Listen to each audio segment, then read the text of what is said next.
সালাম আলাইকুম। গুঞ্জন শুনতেছি যে এনসিপি নাকি জামাত থেকে বের হয়ে যাওয়ার সম্ভাবনা আছে। তো আমি বলবো যে চরমোনাই খারাপ, চরমোনাই মুনাফিক, চরমোনাইয়ের জন্য নির্বাচনে জামাত আসতে পারে নাই, বক্করযোগ্য কত কিছু অনেকে বলে। তো এখন আমি বলবো যে বর্তমানে জামাত থেকে যে খেলাফত আন্দোলন, খেলাফত মজলিস, এই দলগুলা বের হইলো, তারপর এখন আবার শুনতেছি যে এনসিপিও বের হয়ে যাবে। তো এগুলা কি চরমোনাই মুনাফিকের কারণে তারা বের হচ্ছে দল থেকে, নাকি আসলে জামাতের মুনাফিকের কারণে তারা দল থেকে বের হচ্ছে?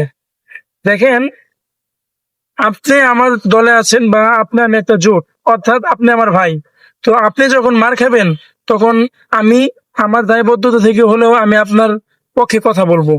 তো এনসিপি 2 দিন আগে মার খেলো, কিন্তু কোনো জায়গায় দেখলাম না যে জামাতের কোনো নেতাকর্মীকে, মানে বিএনপির বিরুদ্ধে মিছিল বের করতে বা কোনো কিছু বের করতে, কারণ বের করার দরকার ছিল না তাদের, কারণ যেহেতু তাদের জোট। তো তারা তো দল থেকে কোনো মিছিল বের করে নাই বা কোনো বিবৃতি দেয়ই নাই।